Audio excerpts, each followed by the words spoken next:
Hello friends, my name is Saurabh Shrivastava. Welcome to your favourite YouTube channel biological gorilla. Friends, पिछली video में हमने start किया था एक नया चैप्टर जिसका नाम है हेरिडिटी एंड एवोल्यूशन। उसका हमने जस्ट इंट्रोडक्शन देखा था। उसमें हमने देखा था कि हेरिडिटी टर्म्स का मतलब क्या होता है और कुछ ऐसे टर्म्स भी देखे थे जैसे कि ट्रेड्स का मतलब क्या होता है, ट्रेड्स कितने तरह के होते हैं, ट्रेड्स दो तरह के होते हैं, acquired trait and inherited traits. ये सब चीज़ें हम लोग पिछली वीडियो में डिस्कस कर चुके हैं। आज की वीडियो में हम लोग कुछ और टर्म्स के बारे में जानेंगे जिसमें आप लोगों को बहुत कंफ्यूजन रहती है, जैसे कि जीन क्या होते हैं और एलील क्या होते हैं। ठीक, तो शुरू करते हैं। देखिए फ्रेंड्स, नाइन्थ में आप सभी लोगों ने पढ़ा होगा सेल। तो सेल में क्या होता है, एक ऑर्गेनेली होता है जिसको बोला जाता है न्यूक्लियस, और न्यूक्लियस में जो थ्रेड लाइक स्ट्रक्चर होता है उसको बोलते हैं डीएनए। ठीक, अब देखिए फ्रेंड, जब सेल को कोई काम नहीं करना, ऐसे ही पड़े रहना है, तो क्या होता है, ये डीएनए है उलझा हुआ रहता है, थ्रेड के फॉर्म में रहता है। बट जब सेल को डिवाइड होना होगा तो ये जो थ्रेड जो उलझा हुआ पड़ा था धागे की जैसा डीएनए, ये एक शेप में आ जाता है। तब इसी डीएनए को नाम दे दिया जाता है क्रोमोसोम। ठीक है, तो कहने का मतलब क्या है, जब सेल को कोई काम नहीं है, ऐसे ही रहना है बॉडी में, तो ये जो डीएनए है थ्रेड के फॉर्म में रहता है। जब सेल को डिवाइड होना है या कुछ काम करना है, तब ये डीएनए ऐसे शेप में आ जाता है और इस शेप को नाम दे दिया जाता है chromosome.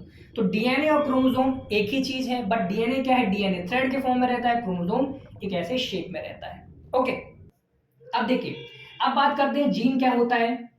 Jeans are the functional unit of heredity. Genes क्या होते हैं, फंक्शनल यूनिट होते हैं हेरिडिटी की। मींस जब हेरिडिटी का मतलब हमने जाना था, हेरिडिटी क्या है, जब एक जनरेशन से दूसरी जनरेशन में ट्रेड्स का ट्रांसफर होता है, ठीक है, तो वो होती है हेरिडिटी। अब यहाँ बोला है जीन क्या है, genes are the functional unit of heredity. तो मतलब जब जो ट्रेड्स ट्रांसफर होते हैं एक जनरेशन में दूसरी जनरेशन में, तो वो कौन कराता है, ये जीन ही कराता है। जीन्स ट्रेड्स को लेके जाता है। अब ये जीन है क्या, it is a piece of DNA. जो जीन होता है ये किसका, डीएनए का एक टुकड़ा होता है that codes for a single protein. देखिए, अब जैसे डीएनए को हम लोग देखते हैं, डीएनए एक्चुअल में ऐसा दिखता है। तो डीएनए का कोई भी एक टुकड़ा, इसको बोलेंगे जीन। वही हमने लिखा है, it is a piece of DNA, ठीक, that codes for a single protein. जैसे हम लोगों ने 8th में हमने पढ़ा था कि हमारी जो पूरी बॉडी है, हमारी पूरी बॉडी का बिल्डिंग ब्लॉक क्या है, प्रोटीन। तो हमारी पूरी बॉडी किससे बनी है, प्रोटीन से मिलकर बनी है। तो ये जो जीन है ना, जीन डीएनए का वो सेगमेंट होता है जो किसी पर्टिकुलर प्रोटीन के लिए कोड करता है। ठीक, सपोज दैट मान लीजिए एक जीन है जो हाइट के लिए रेस्पॉन्सिबल है। हाइट के लिए रेस्पॉन्सिबल होना मतलब ग्रोथ हार्मोन को बनाता है। ठीक, तो वही है, क्या लिखा है यहाँ पे, it is a piece of DNA that codes for a single protein.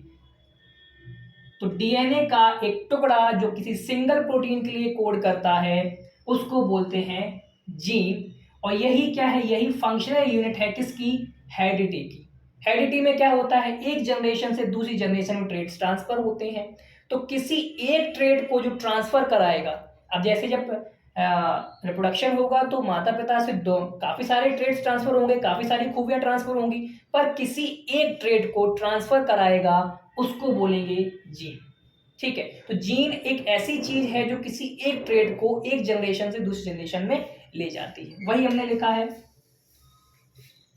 तो ये हो गया जीन। अब बात करते हैं एलील क्या होते हैं। अब एलील देखिए, one of the different forms of a particular gene. किसी एक जीन के किसी वे में दो फॉर्म्स होते हैं occupying the same position on a chromosome. अब सपोज दैट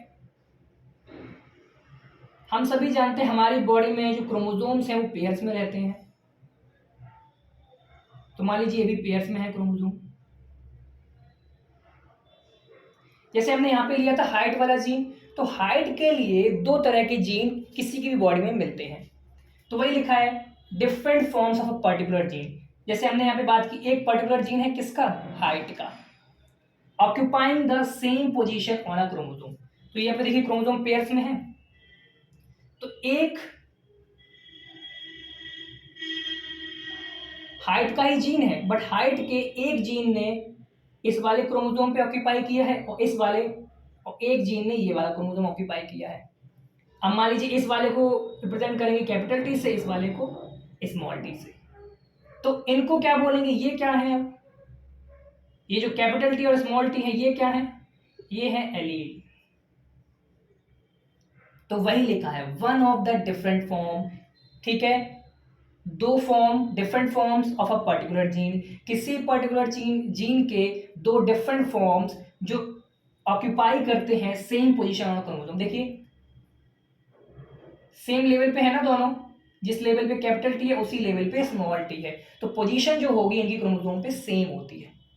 ओके, देखिए फ्रेंड्स, एक कंफ्यूजन रहती है अक्सर कि ट्रेट एंड एलील में क्या डिफरेंस है। तो देखिए, एन इनहेरिटेड कैरेक्टर, कोई भी ऐसा कैरेक्टर जो इनहेरिट हो रहा है, that is feature which is normally inherited, वैसे तो वो नॉर्मली इनहेरिटेड होता है, and has its detectable variant too, उसका वेरिएंट भी देखने को मिलता है। जैसे कैरेक्टर है हाइट, तो हाइट का एक कैरेक्टर है बट उसके वेरिएंट भी आपको देखने को मिलेंगे। जैसे हाइट टॉल है या शॉर्ट है, हाइट टॉल है या शॉर्ट, टॉल और शॉर्ट ये क्या है, ये हाइट के वेरिएंट हैं, वेराइटीज हैं जो आपको देखने को मिल रही हैं। ठीक, जैसे example, tall and dwarf are trait of a character.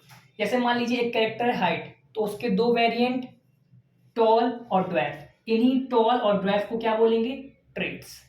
ठीक है, अब बात आती है allele, one of the different forms of a particular gene. अभी बात की थी हमने, एक ही जीन के दो डिफरेंट फॉर्म्स जो सेम पोजीशन ऑक्यूपाई करते हैं क्रोमोसोम पे, उनको बोलते हैं एलील्स। देखिए इसको ऐसे देख लेते हैं, कोई भी कैरेक्टर, सपोज हम मान लेते हैं ये हाइट, इसके दो वेरिएंट टॉल और ड्वार्फ, ये क्या है,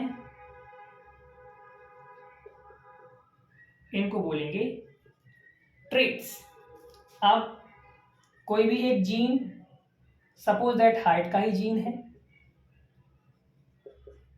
इसके दो forms capital T small T, ये क्या होंगे, ये एलील होंगे। तो सिंपली कहने का मतलब क्या है, कैरेक्टर्स जो है ये हमें फिजिकली दिखेंगे, कोई लंबा है या छोटा है ये हमको दिखेगा, बट ये जीन क्या है, जीन हमको नहीं दिखता, जीन तो उसके डीएनए में होगा, तो जीन नहीं दिखता। तो कैरेक्टर्स क्या है, ट्रेड्स क्या है, फिजिकल फॉर्म है जो हमको दिखते हैं आंखों से, और जीन नहीं दिखता। बट जैसे हाइट है, हाइट के दो वेरिएंट जो आपको दिख रहे हैं टॉल और ड्वार्फ, तो वो ट्रेड्स हो गए। जीन के दो वेरिएंट, जैसे मान हाइट का ही है जीन है, पर उसके दो वेरिएंट फॉर्म, दो different forms capital T small T जो डीएनए में है, उनको बोलेंगे एलील। ओके, देखिए फ्रेंड्स, ये कुछ डिफरेंसेस हैं, ये बहुत इंपॉर्टेंट है, इनको जानना जरूरी है। देखिए, होमोजाइगस एंड हेटेरोजाइगस, होमो मतलब सेम, हेटेरो मतलब डिफरेंट। तो देखिए, जब किसी भी ऑर्गेनिज्म में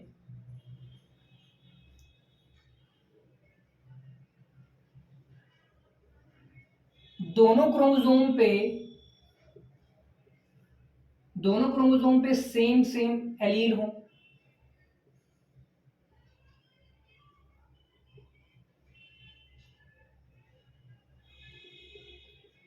या तो दोनों पे कैपिटल टी हो क्रोमोसोम पे, या तो दोनों पे स्मॉल टी हो, तब उसको बोलेंगे होमोजाइगस, क्योंकि सेम सेम है दोनों पे, तो इसलिए कैपिटल टी स्मॉल टी। इसके जस्ट अपोजिट, जब किसी ऑर्गेनिज्म के क्रोमोसोम पे, एक क्रोमोसोम पे कैपिटल टी हो और एक क्रोमोसोम पे स्मॉल टी हो, तो ये कंडीशन होती है, इसको बोलते हैं हेटेरोजाइगस। ठीक, अब बात आती है जीनोटाइप एंड फिनोटाइप। जीनोटाइप क्या होता है, जीनोटाइप का मतलब है genetic makeup of the organism, means किसी भी ऑर्गेनिज्म का जेनेटिक मेकअप क्या है, मींस उसकी जो सेल है, उसके सेल में जो डीएनए है, जो क्रोमोसोम है, उसमें जीन्स का कंस्टिट्यूशन क्या है, वहां पे कैपिटल टी है, स्मॉल टी है, या कैपिटल टी स्मॉल टी है, तो इसको बोलेंगे जीनोटाइप। ठीक, अब फिनोटाइप क्या है, physical appearance of the organism. अब उसके ऑर्गेनिज्म का जेनेटिक मेकअप क्या है, वो तो जीनोटाइप है। बट इस जेनेटिक मेकअप की वजह से उसका फिजिकल अपीयरेंस क्या आ रहा है, वो टॉल है या शॉर्ट है, आपको क्या दिख रहा है, फिजिकल अपीयरेंस क्या हो रही है, वो होता है फिनोटाइप। ओके, तो फ्रेंड्स आज के लिए इतना ही। इसके आगे हम लोग नेक्स्ट वीडियो में देखेंगे। Okay, thank you.